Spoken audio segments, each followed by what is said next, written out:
Yo veo el gas como ese hidrocarburo que sí va a durar otros 100 años.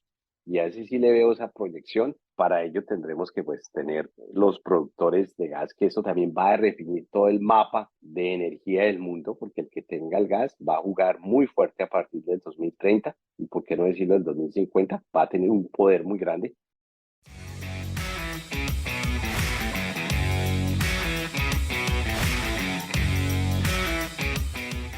Bienvenidos al podcast de los Game Changers, un espacio para entender aquellas empresas y tecnologías que están definiendo el futuro y cómo invertir en ellas.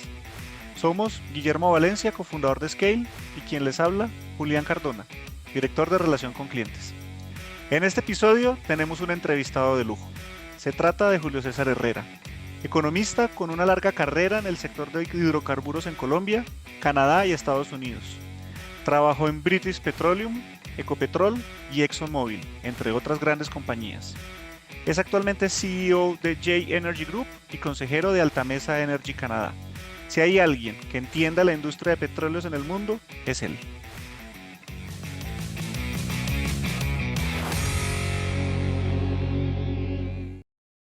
Hola Julio, hola Guillermo, ¿cómo están? Muy bien, Julián. Julio, un placer saludarte. Muchas gracias, Guillermo. Muchas gracias, Julián. Un gusto estar con ustedes aquí el día de hoy. Quiero empezar con una pregunta como de coyuntura. O sea, imagínate que volvemos en el pasado y estamos en mayo del 2020. Cierran la economía, pasa algo que nunca nos imaginamos en los futuros del petróleo, que son futuros del petróleo negativos. ¿Tú dónde estabas? ¿Cuál era el estrés que se sentía en ese momento? ¿Cuál era la coyuntura, las tomas de decisiones importantes? Muy bien, y excelente pregunta, Guillermo. Nosotros y la compañía y yo personalmente estaba en un proceso de construir negocios en los Estados Unidos y en Colombia. Estábamos expandiendo cuando llegó, realmente yo voy a marzo de 2020 y estábamos en la mitad de una adquisición. Cuando todo esto ocurre, de un campo de petróleo en Texas. Y estábamos también mirando unas adquisiciones en Colombia. Teníamos sobre la mesa, yo diría, tres ofertas, una en Estados Unidos, dos en Colombia, y pues todo esto ocurre y el mundo se frena y empieza todo a cambiar, las prioridades. Me acuerdo tanto que quedé en Colombia porque no puedo volar a los Estados Unidos porque no habían vuelos. En ese momento se cierra todo y se logra volar, logro volar en un vuelo humanitario hasta en el mes de octubre. Manejamos todo este tema de la adquisición en los Estados Unidos vía Zoom, primera vez en la vida. Todas estas adquisiciones son más cara a cara. Vimos muchas cosas pasar, vimos oportunidades salir, que ojalá si yo mira retrospectivamente las hubiéramos tomado y hubiéramos sido más agresivos y más tomadores de riesgos. Vimos otras cosas irse de la mesa. Muchas de las ofertas que teníamos, las compañías con las que teníamos decidieron decir, no vamos a hacer nada aquí, no sabemos qué va a pasar, nuestras propiedades, porque recuerde lo que ocurrieron, ¿no? Marzo 2020, el lunes negro en abril de WTK, pues, ¿qué le pasó a toda la evaluación de proyectos de petróleo y gas? Se fue al piso. O sea, cuando usted hace una evaluación y caen los precios, pues sus activos eh, por percepción valen menos. Entonces muchos quitaron de la mesa esas ofertas. Fue un momento de mucha incertidumbre, de mucho trabajo que se había hecho, que pues se evaporó en momentos. Pero en otro lado fue una oportunidad, como lo que estábamos haciendo aquí en los Estados Unidos.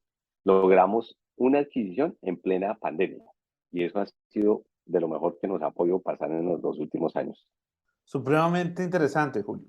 Y en esa misma idea, pues también es como que estamos en una época que se satanizó mucho los hidrocarburos, aún se sataniza mucho los hidrocarburos. Y como yo creo que se vivió una especie de ilusión colectiva, ¿no? Como que esa transición a renovables estaba pasando rapidísimo, cuando la verdad la tasa de transición es muy lenta y la dependencia de hidrocarburos sigue siendo muy alta. ¿Tú cómo ves esa transición? ¿Cómo ves cuándo va a pasar? ¿Va del todo a pasar? ¿O puede ser algo que demore varias décadas? ¿Cómo lo ves? Pues bueno, tengo que hablar de lo que nos pasó a todos, a unos que estamos en este negocio. Cuando el tema se entró en su momento más, digámoslo, agitado y la pandemia tuvo que ver con esto. Se juntaron varias crisis. Yo creo que fue, digámoslo, el caldo cultivo que llevó a tener esa percepción sobre los hidrocarburos y digámoslo, tan conservadora o tan negativa. Es que llega una pandemia, o sea, los precios del petróleo venían cayendo, caen los precios del petróleo, llega una pandemia y todo el mundo interpretó, oiga, el tema aquí lo más importante es la salud, la sobrevivencia, que hacemos consumiendo petróleo con una pandemia, lo que va a haber es que el petróleo se va a dejar de consumir y salimos de esta pandemia, que no sabemos cuándo íbamos a salir, pues esto va a salir muy golpeado. Y sucede que ocurrió algo muy diferente, salimos de la pandemia y la demanda, o sea, que había caído perfectamente, la demanda era 100 millones, 99.5 millones de barriles al día de consumo petrolero. Salimos obviamente por debajo de eso, pero llegamos muy rápido a 100, otra vez, donde estábamos, o sea, y la pasamos. Nadie se esperaba eso. Entonces, en medio que eso ocurría, pues todo el mundo dijo, no, el mundo tiene que ser más verde. Yo creo que la pandemia, con siendo tan prioritario el tema humano, la vida, pues también generó como ese sentimiento y esa reflexión y fue un poco filosófico el tema de, oye, el planeta hay que cuidarlo, no sabemos si vamos a sobrevivir. Entonces, eso también facilitó que la mentalidad de todo el mundo se pudiera en los renovables. Estoy hablando de 2020. Salimos y pues hubo predicciones apocalípticas, ¿no? O sea, gente que decía, en 5 años no estamos consumiendo. La realidad, lo que yo creo, yo veo las curvas, yo creo que hay varios milestones. Todo el mundo habla del 2030, para mí está a la vuelta de la esquina. 2030 no es para mí el indicador, porque muchas compañías colocaron sus objetivos de reducción de emisiones, transición para el 2030. Quedan 8 años, ¿sí? O menos, y no vamos a llegar. Ese objetivo se nos va a correr. Para mí, sí, un target real sí es el 2050. En 2050, yo creo que nosotros vamos a ver que llegamos al 2030, vamos a ver una demanda mundial que sube a 105 millones de barriles al día y empieza a declinar según los escenarios que nosotros hemos visto. No veo un mundo de 110 de millones de barriles al día y empieza a declinar. Y eso lo estamos viendo llegando hacia un 2040, cosa que cuando uno llega al 2050 ve una diferencia significativa y esa demanda sí probablemente ha caído a 90 millones de barriles al día hacia el 2050. Y va a seguir así progresivamente. Entonces, para mí, 2050 es la fecha clave porque es un retroceso material. Material para mí son 10 millones de barriles menos que se consuman de hidrocarburos en el mundo. Y lo que estoy diciendo es que todavía nos faltan fácilmente 28 años para llegar allá. Puede que haya algunas aceleraciones, van a ser 1 millón de barriles más, 1 millón de barriles menos, dependiendo de los avances tecnológicos que yo creo que van a ser exponenciales. De ese punto en adelante, sí vamos a ver una reducción más acelerada en el consumo mundial de hidrocarburos y otras alternativas. Pero para mí esa es la fecha que nosotros empezamos a hacer la diferencia y hay que mirar a esa curva de demanda del mundo. Esa es la que va a dictar realmente lo que va a ocurrir. En adición, pues, suplir esa demanda con la subinversión que ha habido y todo eso también se va a reacomodar. ¿Quiénes son los productores en el 2050 de hidrocarburos? Yo les puedo decir de que hay que posesionar, van a ser probablemente los principales productores, van a ser no los principales productores hoy. Va a haber un shift en el portafolio de producción también. Hay compañías y países que se van a colocar ahí y muchos que hoy en día son número uno van a tomar una posición diferente y van a poder transicionar a otras energías. O sea, con eso estoy diciendo que si hoy en día uno aún tiene un rol de un país como Arabia Saudita liderando de esa manera, para el 2050 Arabia Saudita puede que tenga un rol totalmente diferente. No liderando de esa manera, sino liderando desde otras energías. Pude ver, por ejemplo, yo sí veo a un Guyana en el 2050, a un Brasil, ¿sí? Liderando y tomando en la escala, ¿sí?, de producción mundial una posición que no ha tenido anteriormente. Y otros países simplemente desaparecerán del mapa petrolero, digo en el sentido de que su producción va a declinar muy rápido y pues no van a ser materiales y no van a agregar. Entonces va a ser un juego de desplazamiento también de quiénes son esos productores hacia el 2050.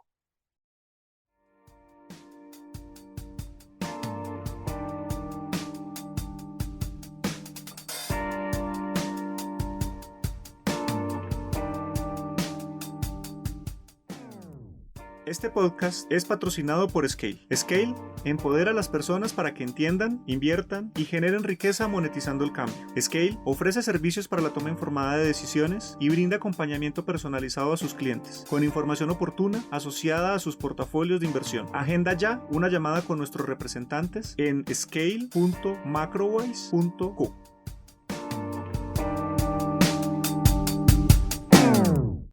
Julio, ahí ya me entró la curiosidad cuando hablaste de la Arabia Saudita.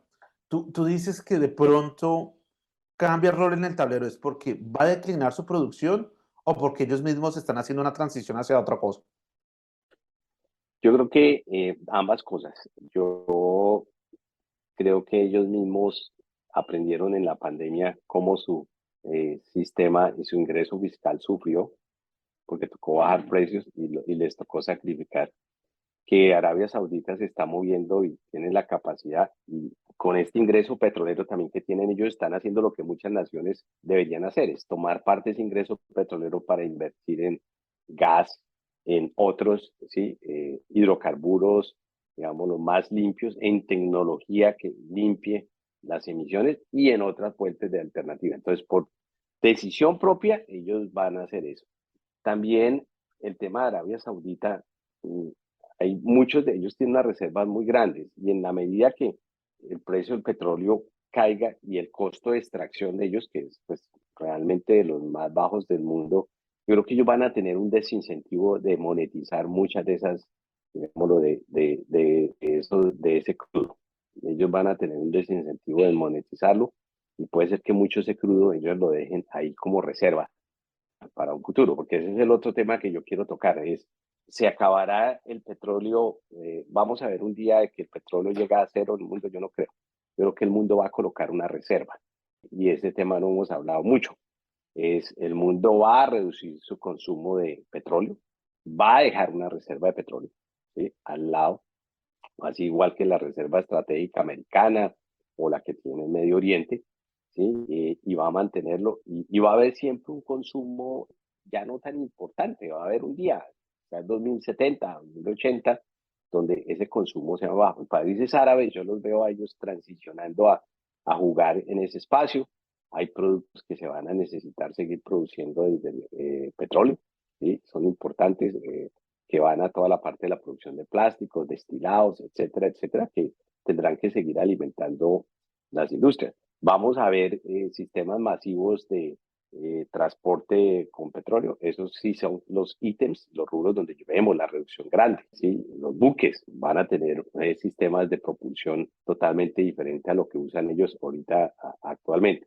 Pero volviendo al tema de Arabia Saudita, yo sí creo que nosotros tenemos, pues hay una visión de las reservas que ellos tienen probadas y yo creo que en el tiempo los costos de ellos y en la medida que el crudo, porque el crudo va a hacer una corrección, pues también los va a desincentivar a ellos a monetizar estas reservas y los va a llevar a tener que mirar otras alternativas y hacerlas en el tiempo bastante competitivas. Yo sí creo que ellos van a hacer eso y van a mostrar señales de hacer eso en el tiempo. Emiratos Árabes es el otro que también tiene que hacerlo y pues el Medio Oriente yo sí lo veo volcándose a gas en un par de décadas. Y eso que hablas del gas, a mí me parece fascinante porque, digamos, está toda esta historia romántica, vamos para renovables. Los renovables necesita cobre, necesita cobalto, necesita una cantidad de cosas que si sacamos todo el cobalto que existe en la Tierra, aún no podemos tener un parque automotor eléctrico. Entonces, es como, es interesante ir hacia renovables, pero no es esa tecnología. Cambio gas, sí ha sido un super ganador. O sea, la electricidad que se produce por gas, para mí me parece que está siendo uno de los ganadores, y tanto así que tenemos este conflicto en Europa, que es por electricidad. O sea, el gas es estructural en el tema de electricidad. Entonces, ¿cómo la ves ahí? O sea, tema de gas, tema también del impacto geopolítico que tiene el gas, porque las reservas de gas en el mundo, Arabia Saudita no es el más grande en reservas de gas. Digamos, Qatar empieza a jugar, Irán empieza a jugar, China preocupado también por ese tema. ¿Cómo ves el panorama con gas, Latinoamérica con gas? Yo sí veo y lo miro desde el punto de vista de la producción. La producción de gas en el mundo, así como la curva de producción de petróleo va llegó a 105 y va a empezar a declinar 105 millones de dólares al día la curva de producción de gas. eh, los BCFs que van a salir va solo a incrementarse y vamos a empezar a ver eso a partir del 2030 materialmente. ¿De dónde va a venir ese gas? Ese gas va a seguir viniendo de sitios como el que dice Qatar, va a seguir viniendo de los Estados Unidos, va a seguir viniendo de Rusia, va a seguir viniendo de otras provincias donde se ha encontrado y se seguirá encontrando más gas. Mismos portafolios de inversión van a incentivar eso. Entonces, el rol que el gas va a jugar cuando hablamos del 2050 es que va a suplir parte de ese espacio que está dejando el desplazamiento de la reducción en demanda de petróleo, más las energías alternativas, porque no van a ser solo las energías alternativas. Entonces, yo veo el gas como ese hidrocarburo que sí va a durar otros 100 años. ¿Sí? Ese va a durar otros 100 años. Y a ese sí le veo esa proyección. Para ello tendremos que pues tener los productores de gas, que eso también va a definir todo el mapa, ¿sí? De energía del mundo, porque el que tenga el gas va a jugar muy fuerte a partir del 2030 y por qué no decirlo del 2050, va a tener un poder muy grande y va a empezar a diferenciarse. También todo el tema de infraestructura, poder convertir toda la parte industrial, agroindustrial a consumo de gas. Ahí va a haber todo un reto para el mundo de adaptación tecnológica para esas partes, porque pues no solo es el tener gas, si tú no tienes una industria que no esté apta pues para usar el gas, pues nada haces, que nos pasa en algunos países en vía de desarrollo y esto ha sido parte pues de la demora para poder hacer uso del gas. Me refiero que tú puedes tener, generar energía, pero la generas hoy en día quemando fuel, ¿sí? Necesitas los equipos y los generadores que lo hagan a través de, hacerlo a través de gas. Puedes tener una planta de productoras y de alimentos y las máquinas operan con, ¿sí?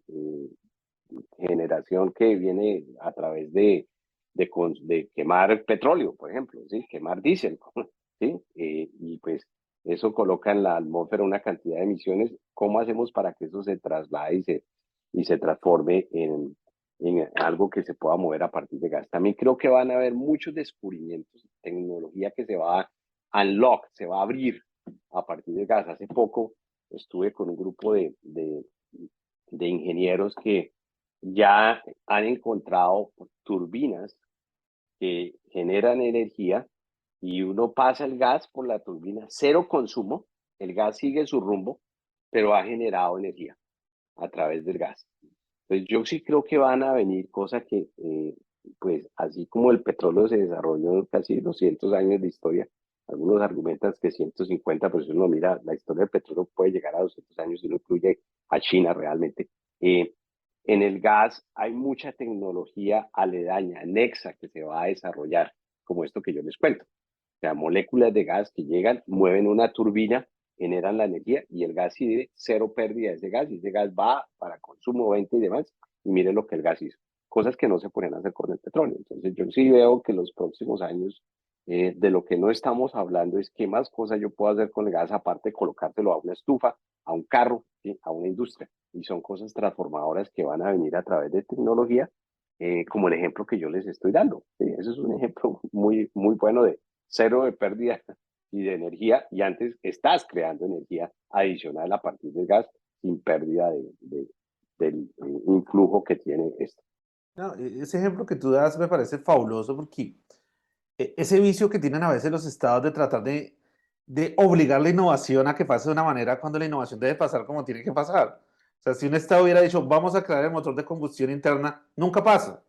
¿Sí? Y lo mismo pasa con esta innovación en energía. Hay que dejar que naturalmente las fuerzas del mercado vayan definiendo cuál puede ser el lugar de esa innovación energética que todos necesitamos.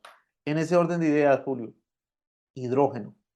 ¿Cuál es el futuro que ves para el hidrógeno? Porque el hidrógeno parece ser compatible también con transporte aéreo, naval, incluso espacial, ¿no? Ahorita que está de moda, entonces yo he visto que hay como cierta tendencia al hidrógeno como una alternativa. Es cierto, el hidrógeno va a ser una alternativa. Yo no diría que va a ser una de las alternativas, o tengo los argumentos para decir que va a ser la alternativa, digámoslo, preferencial. por varias razones, y tenía esa discusión con Ecopetrol recientemente. Todos los pilotos que hay de hidrógeno ahorita en el mundo verde y de otro tipo de hidrógeno, ninguno ha probado ser económico. Entonces, bueno, tenemos que desarrollar las economías y como todo, como cuando arrancamos con los primeros celulares, recuerda que costaban un poco de plata, eran grandísimos, eran súper complicados, y hoy en día pues uno cualquiera compra un celular y las cosas son sencillas. Todo eso va a pasar, pero hay una serie de premisas que se tienen que dar cuando uno, por ejemplo, mira en algunos países, Chile, que es uno de los más avanzados en la región, lo que está tratando de hacer Ecopetrol en Colombia, el, el hecho y, digámoslo, la factibilidad de que el hidrógeno funcione está todavía armado sobre una cantidad de premisas grandes, que tienes que tener una infraestructura eléctrica para toda la parte, digámoslo, de tratamiento molecular. Tienes que tener un mercado, un consumo, y hasta hoy nadie sabe si va a ser económico, si y un consumidor va a poder pagar, digámoslo, el hidrógeno de esa manera y lo va a poder, digámoslo, consumir y va a haber suficiente demanda. Sí es una alternativa importante, pero pues yo le veo más al gas natural, digámoslo, ese largo alcance, porque el gas natural sí ha probado ser económico, lo tenemos hoy, ha alcanzado ya niveles, es como se dice, affordable, es algo que podemos pagar y pues aún le veo mucho camino. Ese es mi problema con el hidrógeno, ¿no? Que yo veo fácilmente a un país como Colombia y Ecopetrol a 10 años todavía de poder hacer ese caso de negocio económico. O sea, más allá del 2030 y de aquí al 2030 hay muchas cosas que se han, ¿sí?, desbloqueado en temas de gas y de otras alternativas, ¿sí? La misma solar, por ejemplo, el solar va a seguir jugando un rol. El problema del solar ahorita es el espacio que se ocupa, pero eso tiene que resolverse en algún momento, porque lo que ustedes están viendo y no me está preguntando, el problema de la solar ahorita es que pues necesitan mucha área, colocar todos esos paneles y la tecnología está avanzando súper rápido. ¿Sí? ¿Qué vas a hacer con esos paneles en 5 años y habiendo ocupado todos esos grandes espacios cuando aparezca el siguiente panel o la siguiente celda que no necesite todo ese espacio? Entonces, todo eso se tendrá que transformar. Igual va a pasar con el hidrógeno, que aquí lo observando, pero yo veo que va a ir a un ritmo más lento. Es importante, pero para mí no es ¿sí?, la fuente de energía número uno que va a mover, digámoslo, la aguja. Es importante, pero no es la que va a mover la aguja de una manera determinada. ¿Sí? Mm. Súper interesante, Julio. Yo he sido un fan un poquito de la energía nuclear, porque yo creo que se necesita como más investigación sobre nuclear y yo siento que la solución última al problema energético es nuclear, simplemente que no es fisión, sino es fusión y de alguna manera se satanizó. Entonces, nuclear aconteció en Fukushima, satanizó en Japón, se satanizó, Merkel la satanizó en Alemania, en Estados Unidos empezó a recortarse el presupuesto hacia nuclear hasta hoy, hasta yo creo que en la era Trump y también Biden continuó con eso, dijo, oiga, pilas con nuclear, es algo estratégico, uno ve empresas como General Electric y Hitachi haciendo un joint venture para crear reactores nucleares modulares, que eso los hace más baratos, y está empezando como un movimiento, pero aún es como tenue. ¿Qué opinas de nuclear? Pues Guillermo, yo me atrevo a decir que nuclear va a jugar un rol más importante que el hidrógeno en los próximos 10 años. Digo, hay dos cosas. Hay que quitarnos de la cabeza, y pues nosotros hablamos del nuclear, de que pues, sé que tú lo conoces por experiencia, por tus viajes y tus estudios en muchas partes del mundo, sí, como de la sí, vieja, sí, Rusia y todo esto. O sea, no, ese es el nuclear que yo creo pues no ayuda en la conversación. Pero si uno va a Florida, aquí en los Estados Unidos, mucha de la generación es con nuclear, aquí en los Estados Unidos, ¿sí? Energía nuclear, se produce de esa manera mucha de la electricidad que se consume en las casas aquí en Florida. Veo a los Estados Unidos queriendo volver a ello, con lecciones aprendidas, con obviamente todo lo que ha pasado a través de los incidentes nucleares que han ocurrido en el mundo, y pues quitando esa visión de los 60 que teníamos de la energía nuclear. Yo la veo jugando un rol muy importante. Yo veo aún mismo a Alemania volviendo allá, ya están haciéndolo, y veo al mundo volviendo a esa parte nuclear, porque es una alternativa que da los económicos que el mundo también puede pagar. Yo creo que para hacer transición nos vamos a criticarlo. No nos gusta tener gasolina a $4 por galón, o en Colombia de pronto se paga 9.000 y nos va a tocar pagar, digámoslo, con algo de subsidio, pero hay que ayudar al mundo, hay que subsidiar, vamos a tener, digámoslo, todos que construir. En ese orden de ideas, nuclear para mí juega un rol de una energía que no va a dejar pobre al mundo para poderla usar, porque ese es el otro tema. Hay ideas muy brillantes, pero no las podemos pagar, y menos en un sistema inflacionario como el que estamos entrando ahorita. No es una energía regalada tampoco, ocupa ese rol, y yo veo que los próximos 10 años nuclear va a volver a resurgir. Estoy viendo a los Estados Unidos volviendo a revisar el tema. Se está impulsando mucho eólica y otras, pero también varios proyectos los están mirando ahorita en este momento de cómo revitalizar. Obviamente vienen todos los grupos ambientales, toda la regulación, y pues las mismos que hicieron cerrar muchas de esas plantas, pues ellos van a tener alguna oposición, pero también la tecnología se ha modificado y toda la parte que uno accesoria le puede colocar a nuclear hoy en día puede llevar a que eso sea muy viable. Yo le veo respuesta más rápida a nuclear que el mismo hidrógeno. El hidrógeno va a responder, pero nuclear está ahí, y lo estamos usando. Florida es un buen ejemplo de eso, como un estado donde se genera ese tipo de energía. Retomando ideas, transición energética, grandes ganadores, gas, digamos que sigue nuclear, y bueno, en el tercer puesto hay que ver quién, ¿no? Puede ser hidrógeno o pueden ser los mismos renovables, quién sabe. Julio, ¿cómo empezaste en la industria de la energía? Bueno, gracias por eso. Yo empecé hace ya unas décadas y realmente tuve una oportunidad muy buena. Yo estaba en la Universidad de Javeriana estudiando, y a la facultad llamaron a pedir estudiantes para pues hacer unas pasantías, y el director de mi carrera me envió a mí, y pues presenté una serie de exámenes, y jamás yo pensé estar en la industria petrolera. Yo aspiraba a estar en una multinacional, y concursé, me fue muy bien. Entré como estudiante en práctica en ese momento a Exxon. Era la ESO colombiana. Ustedes recuerdan, la historia petrolera colombiana arranca con Exxon. Es más, Ecopetrol se crea con Exxon. La refinería Barranca, quien realmente la hace originalmente es Exxon, eso retorna al Estado. El inicio de Ecopetrol inicia con la Tropical Oil, que es Exxon, ¿sí? En su momento ese es su nombre. Entonces, una compañía que tiene una historia. En ese momento éramos los dueños de Cerrejón, ¿sí? Intercol, todas las estaciones de servicio, ustedes las veían en esa época, eso por todo Colombia. Los lubricantes eran muy famosos y tenían campos petroleros que pues estaban en toda la parte que hoy en día los tiene Ecopetrol, toda la parte de Sabana de Torres, provincia, Arauca. Exxon miró yacimientos como el que llegó BP y hizo un gran descubrimiento. Exxon le dijo no a Cusiana, Cupiagua, y llegó BP después, y le dijo no a Caño Limón, y llegó Occidental y lo hizo. Entonces era como esa compañía patriarca, y yo creo que a mí me marcó mucho eso, haber empezado con un ganador, con la compañía número uno del mundo. Empecé en Colombia, y pues el nivel de profesionalismo, de tecnología, a mí me impactó siendo un estudiante, y yo viendo ese mundo. Y pues Colombia no era una operación grande en ese momento del mundo, pero Exxon sí era una empresa grande. Eso me abrió mucho los ojos a ver las cosas de manera global, desde Colombia, pero mirando la globalidad. Y me di cuenta y aprendí de la industria, y cómo compañías como Exxon traen una serie de prácticas, estándares que van más allá de nuestros estándares locales.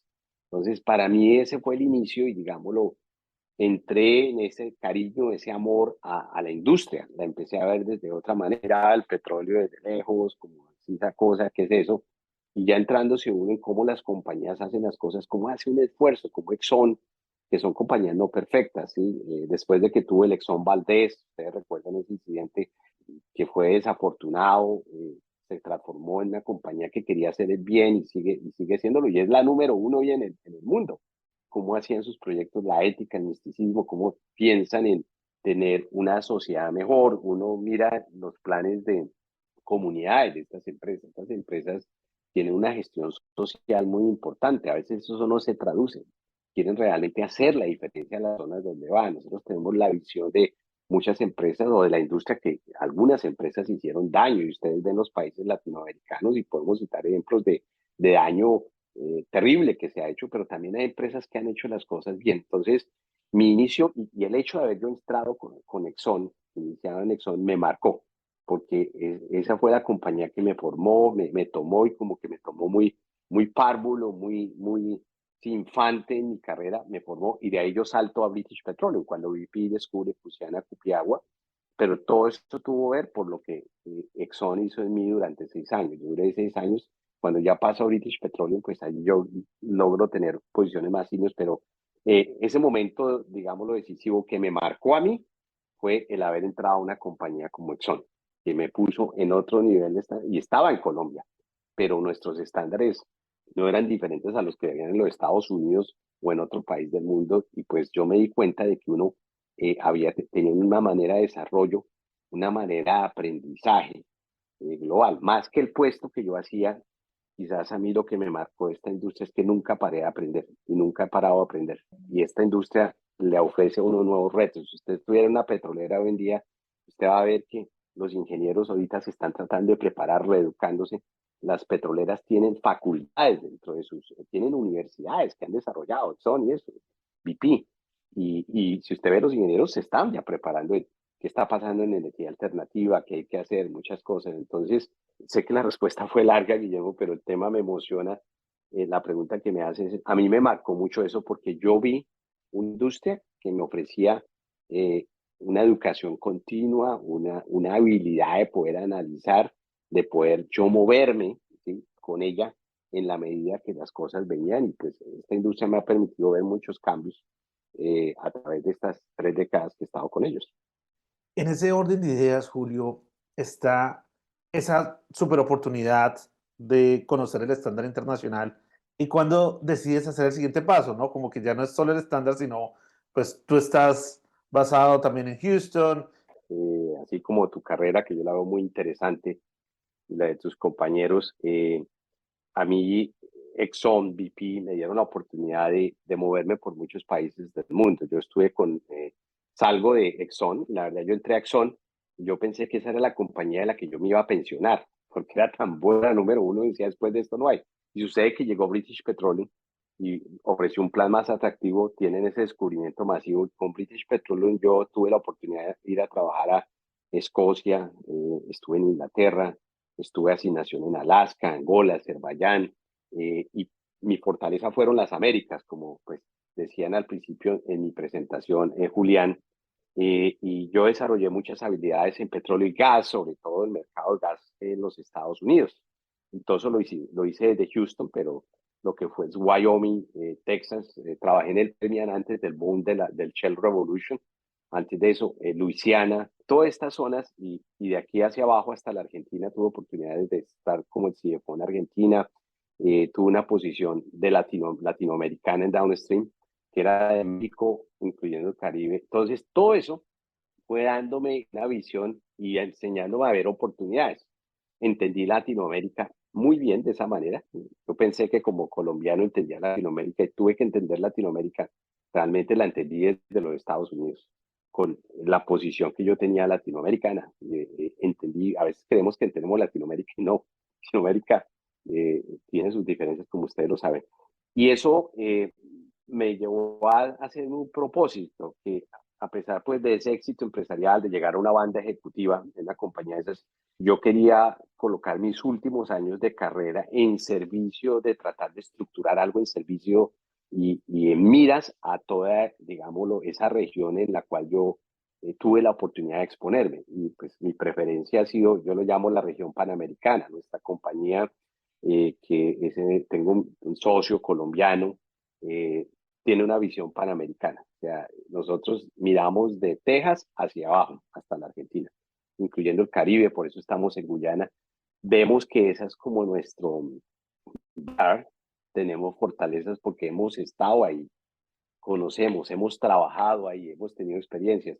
Nos gusta Canadá y si tenemos un proyecto en Canadá lo hacemos, pero vemos que vemos la cultura, entendemos la idiosincrasia, que vemos el estado y vemos muchas oportunidades, a pesar de todo lo que pasa con la economía.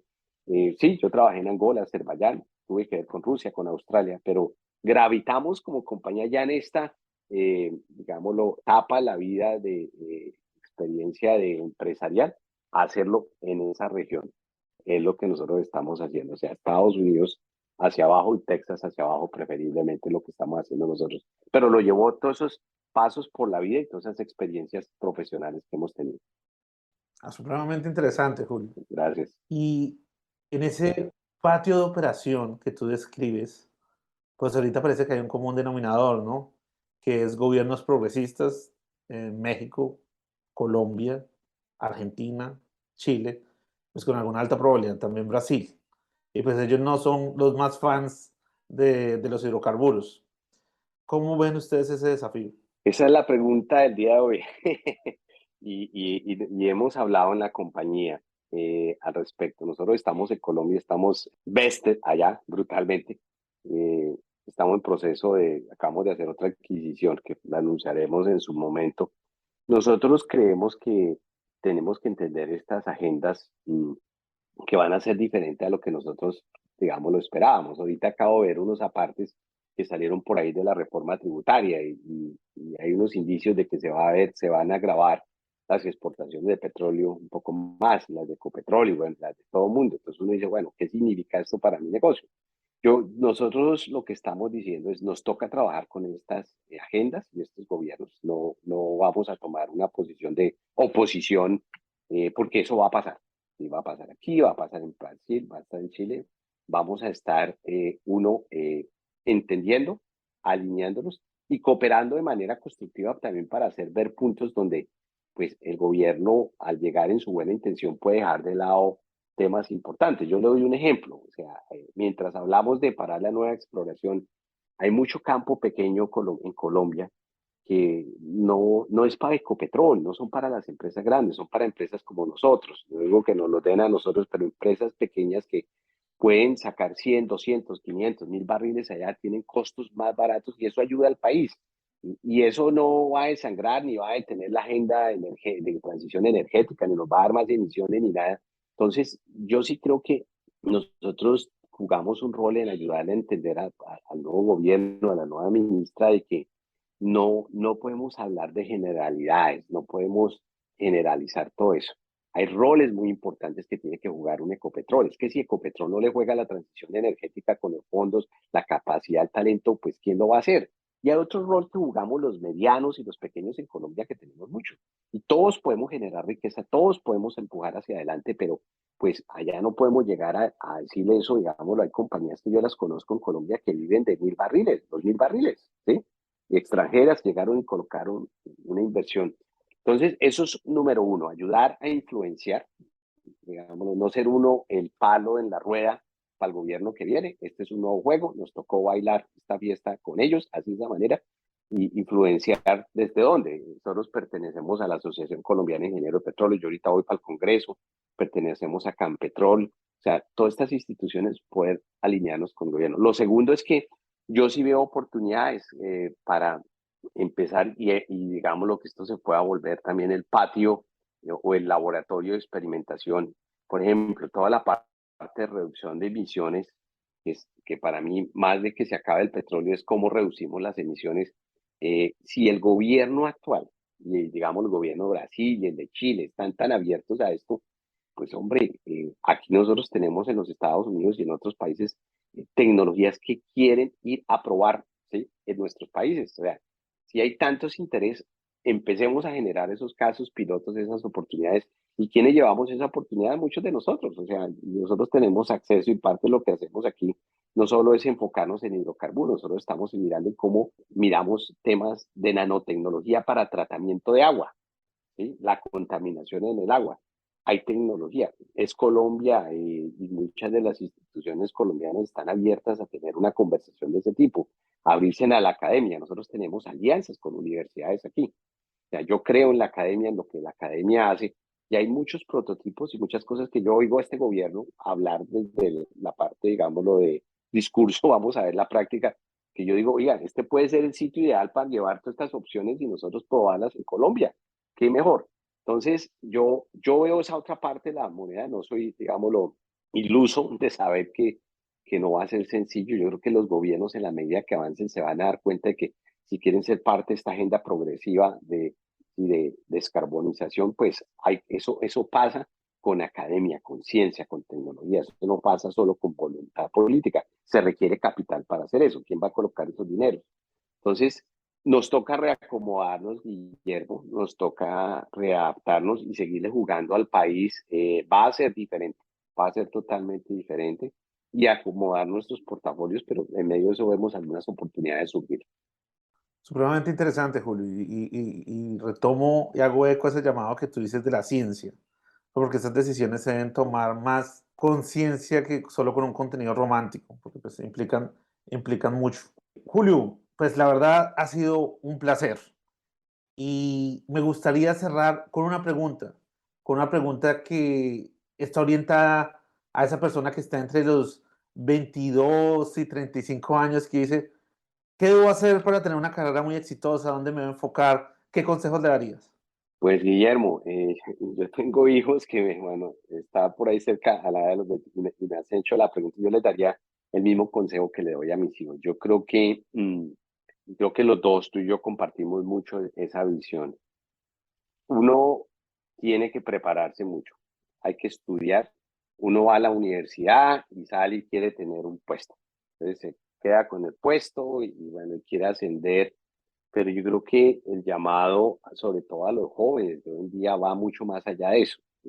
Los jóvenes de hoy en día no quieren estar como yo estuve 23 años en British Petroleum, y eso está bien, eso es respetable, lo cual les da unas ventajas competitivas. Yo sí creo que el joven de hoy tiene una oportunidad de excelencia, de basar su desarrollo profesional en la academia, en estudiar.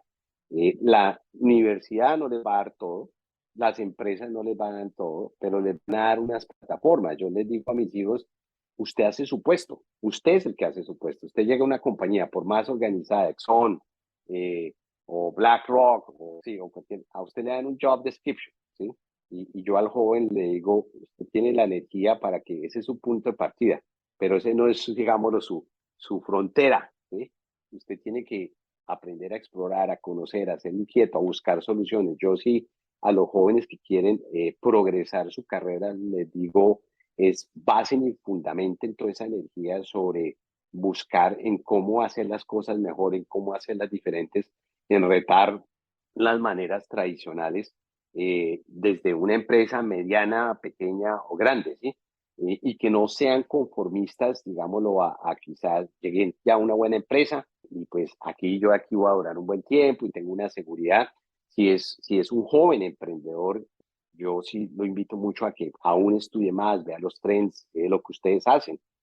Es algo muy sabio, o sea, enterarse, hablar uno, leer mucho, estar con gente que conoce los mercados, tomar decisiones basadas en ese y estratégicamente pues uno colocar su plan de vida y desarrollo profesional amparado en temas como conocimiento, experiencia propia, pilotos y mirar que pues lo que va a salir, y sobre todo yo le hablo a los jóvenes latinoamericanos, es lo que yo quiero hablarles ahorita. Latinoamérica tiene una oportunidad muy buena de poder hacer una diferencia en los próximos 20 años, pero esa oportunidad no se puede hacer si no está basada en tecnología, en ciencia. Y sé, Guillermo, y tú y yo coincidimos en eso, en, en conocimiento que nos haga diferente y en temas realmente profundos que llevan a uno a tener que también mezclar la academia con la práctica empresarial en algún momento. Y los jóvenes tienen esa oportunidad que hacerlo mejor que mi generación lo hizo. ¿Eh?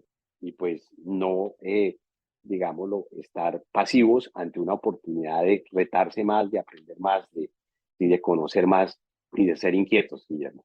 Julio, espectacular entrevista, desde la transición energética, gas, la importancia del gas como uno de esos nuevos commodities claves. Hidrógeno interesante, pero aún no es el momento. Nuclear puede tener más sentido. A los temas personales de carrera, usted hace su puesto. Me quedo con esa frase gigante porque a veces es solo yo merezco, yo merezco, yo merezco. ¿Y cuál es que llevo a la mesa? ¿Qué diferencia hacemos? Ese usted hace su puesto me parece increíble. Julio, muchas gracias. La verdad, un placer hablar contigo. No, muchas gracias Julián, Guillermo, a David y a Scale y todo lo que tú haces, sigan haciéndolo y un gusto volver a estar aquí. En cualquier momento cuente conmigo. Gracias por la oportunidad.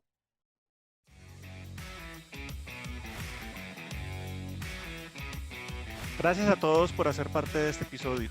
Los invitamos a seguirnos en nuestra cuenta en LinkedIn, Scale Invest, contactarnos a través de scale.macrowise.co y dejarnos sus preguntas en la caja de comentarios. Recuerden que el mayor riesgo en la vida es quedarse quieto y no hacer nada. Hasta el próximo episodio.